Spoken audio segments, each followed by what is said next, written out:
And have you nuns no farther privileges? Are not these large enough? Yes, truly I speak not as desiring more, but rather wishing a more strict restraint upon the sisterhood, the votarists of St. Clair. Oh, peace be in this place. Who's that which calls? It is a man's voice. Gentle Isabella, turn you the key, and know his business of him. You may, I may not. Yeah, you are yet unsworn, when you have vowed you must not speak with men, but in the presence of the prioress.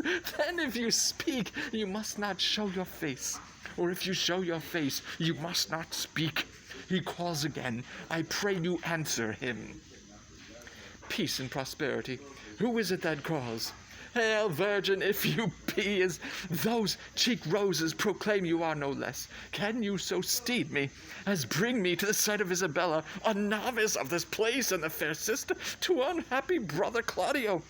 Why, her unhappy brother, let me ask her, for I know, now must make you know, I am that Isabella and his sister.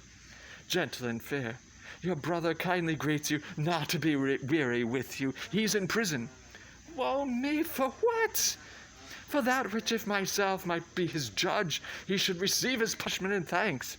He hath got his friend with child. Sir, make me not your story. 'Tis true, I would not, though 'tis my familiar sin with maids to seem the lapwing, and to jest tongue far from heart, play with all virgins so. I hope you as a thing enskeed and sainted by your renewment and immortal spirit, and be talked with in sincerity as with a saint. You do blaspheme the good in mocking me. Do not believe it, fewness and truth. 'Tis thus your brother and his lover have embraced, as those that feed grow full, as blossoming time, that from the seedness the bare fallow brings, to teeming foison. Ever so her plenteous womb expresseth his full tilth and husbandry. Someone with child by him, my cousin Juliet. Is she your cousin?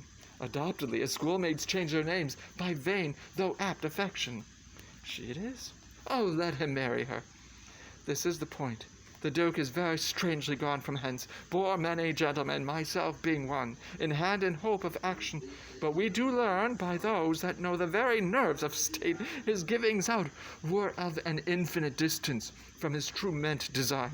Upon his place, and with full line of his authority, governs Lord Angelo, a man whose blood is very snow broth, one who never feels the wanton stings and motions of the sense, but doth rebate and blunt his natural edge with profits of the mind.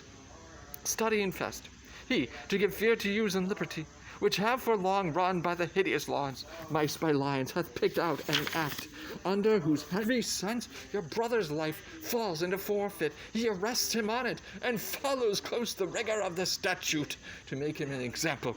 All hope is gone, unless you have the grace by your fair prayer to soften Angelo. And that's what my pith of business twixt you and your poor brother. Doth he so? Seek his life? Has censured him already, and as I hear the provost hath a warrant for his execution. Alas, what poor abilities in me to do him good? Say the power you have. My power, alas, I doubt. Our doubts are traitors, and makes us lose the good we oft might win, by fearing to attempt good to go to Lord Angelo, and let him learn to know, when maidens sue, men give like gods, but when they weep and kneel, all their petitions are as freely theirs as they themselves would owe them. I'll see what I can do, but speedily.